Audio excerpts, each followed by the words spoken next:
Assalamualaikum. Hai. Okey, jumpa lagi dengan Teacher Jess. Okey, so kali ni Teacher Jess nak kongsikan dengan you all. Okey, satu soalan pop quiz linear law. Okey, ni chapter linear law. Okey, ada 3 soalan kat sini. Masa dia 30 minit je. Okey, quiz ringkas. Okey, Teacher Jess nak kongsikan macam mana cara nak menjawab soalan quiz ini. Okey, are you ready? Jom kita belajar add math dengan Teacher Jess. Okay, so untuk soalan pertama, the variable x and y are related by the equation y equals to hx over p plus k over x. So where is your p, h and k constant? Okay, a straight line is obtained by plotting xy against x square as shown in the diagram below. Okay, so can you find the value of k and express h in term of p? Okay, soalan ni 3 markah. Okay, so jom kita tengok macam mana kita nak start jawab ya. Okey, kita mulakan dengan sebab ini kan chapter linear law. Okey, kita tengok dulu apa equation yang dia bagi. Okey, dia bagi pada kita y equal hx over p plus k over x. Ini soalan bagi. Okey, so bila soalan bagi, kita kena do something dengan kita punya equation yang asal ni supaya dia dapat jadi sama dengan seperti graf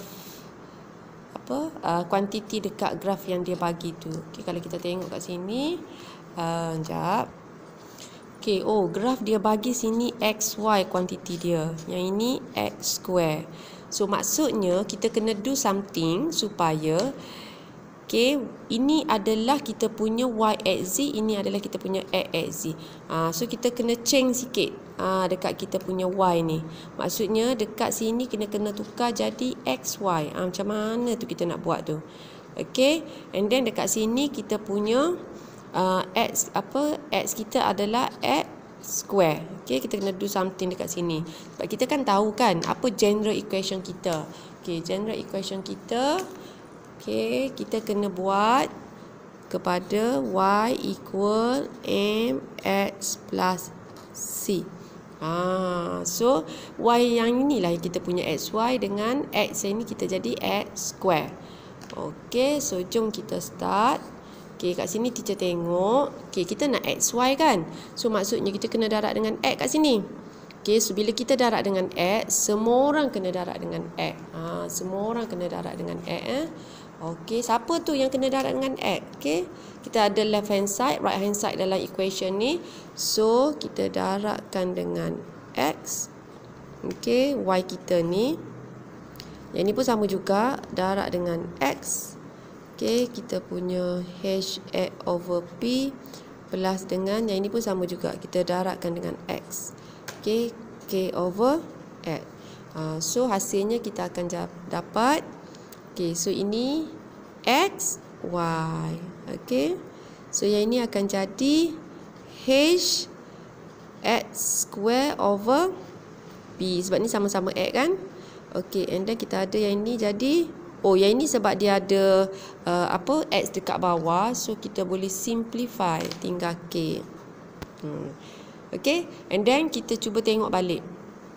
Kita punya kuantiti kita x square kan. So cuba kita pecahkan supaya x square kita menjadi dalam bentuk yang lebih senang kita nak tengok. Okey, so kita dapat xy equal h over p x square. Kita boleh pecah jadi macam tu Okey, ini lagi better lah supaya kita faham konsep kita nak buat nanti. Plus k. So ini sebenarnya adalah bersamaan dengan m x plus c. So nampak kita dah tahu dah siapa kita punya y, siapa kita punya m, siapa kita punya x dan siapa kita punya c. Jadi soalan dia minta kita buat apa tadi? Okey, dia kata nak find the value of k.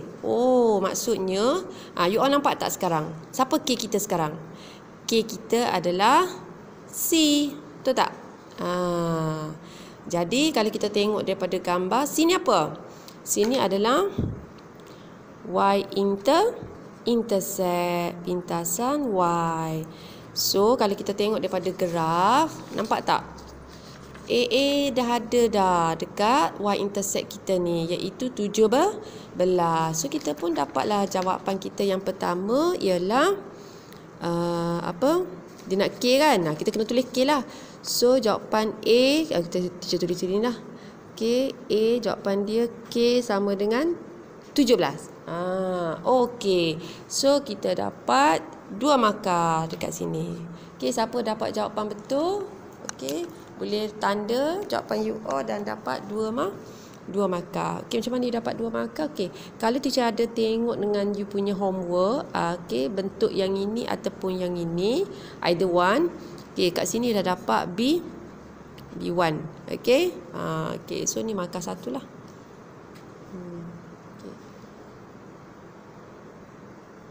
Okey, sebenarnya markah dia 2. Okey, markah dia 2. Okey, macam ni. Kecuali kalau jawapan awak kat sini salah. Okey, cuba cari. Ada tak dalam you punya working step tu macam ni. XY sama dengan H over P X square plus K. So, kalau jika ada, you boleh dapat sini B1. Dapatlah 1 markah daripada 2 tadi. Okey, tu maksud dia. So, sekarang siapa yang betul semua, bagi terus 2 lah. Macam tu. Okey, boleh? Okey, so kita sambung pula B. Soalan B Okey, soalan B kita dia nak apa tu? Okey, dah siap tadi. Boleh dapat soalan A tadi. Apa kita buat? First kali daripada equation asal dia, okey, kita do something. Okey, kita kena buat something kepada kita punya equation tu supaya membentukkan mengikut kuantiti paksi X dan paksi Y yang dia nak. Okey, so soalan bagi yang paksi Y tu nak kuantiti XY. So kita kena tukarlah daripada Y ni menjadikan XY. So macam mana kita nak buat? Okey, kita darab X. So bila satu equation sebelah side tu, right hand side ke left hand side tu kita darab dengan X, semua term dalam tu kena darabkan dengan X. So bila kita darab kita dapat macam ni. And then kita bandingkan, okay, dengan kita punya basic equation dalam linear law ni, y equals to mx plus c. So kita nampaklah ini kita y punya y, ini kita punya m, ini kita punya x, ini kita punya c. Jadi sekarang soalan dia ditanya find the value of k, maksudnya apakah k itu dia adalah y intercept kita. So kita boleh terus tengok daripada graf ataupun kita boleh calculate lah jika tak ada. Sekarang daripada graf dah ada dah.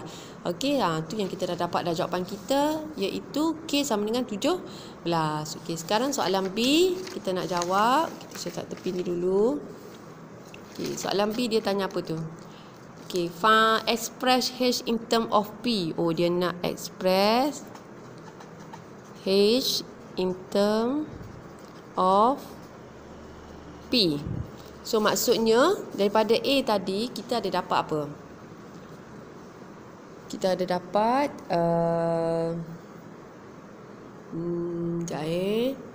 express in term P.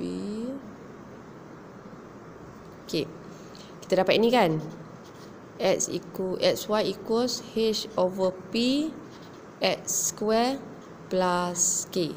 Okey, so bila kita bandingkan, actually kita punya M ni, H over P kita punya M. So M dalam kita punya graf ni bermaksud gradient. Jadi kita tengok balik, boleh tak kita cari gradient kita daripada soalan? Boleh, iaitu okay, kita ada titik. Okay, sini apa maksud koordinat bagi y intercept 17 ni? X dia kosong, Y dia 17. So jadi sini kosong 17. Tu maksud dia. Okay, yang ini dia bagi 3, 5. So daripada titik ni kita boleh kira kita punya M equal Y2 tolak Y1 over X2 tolak X1. So kita substitute lah value kita. Okay, assume this is our X2 Y2. Ni kita punya X1 Y1. Okay, so this is 70 minus 5. Okay, 0 minus 3. So kita dapat sini berapa ni? 12 kan? Ni negatif 3. So kita dapatlah M kita sama dengan, okay, ni CP3 kan, dapat negatif 4. Tapi kita belum siap kerana ini sebenarnya adalah bersamaan dengan H over P. Dia nak express H in term of P, so kita kena buat okay, H as the subject. Okay, so kita start balik. Kita punya ni equal negative 4 lah. Okay, and then H equal, ini balancing method kan, bahagi kita darab jadilah negative 4P. So, adakah kita dah jawab soalan dia? Ya. Sebab apa? Sebab dia nak express H in term of P. So, kat sini kalau you boleh jawab, you dapat 1 markah. So, daripada soalan pertama ni, kita dah dapat 3 markah. Okay. Tadi kita dah dapat 2. Okay, kat sini. And then, soalan kedua dia nak express H in term of P. Okay, di mana kita punya daripada equation ni, okay, kita tengok siapa kita punya H over P tu sebenarnya adalah bersamaan dengan value M, iaitu gradient. So, kalau kita fikirkan dia bagi graf ni ada koordinat, maka kita boleh cari gradient. So, kita kira gradient dia, kita dapatlah negatif 4. So, kita buatlah kita punya equivalent lah. H over P is actually equals to negative 4. That's why kita boleh dapat H equals to negative 4P. Okay, so kita dah jawab soalan 1. Okay, nanti kita jumpa the next video untuk soalan 2. Okay, bye.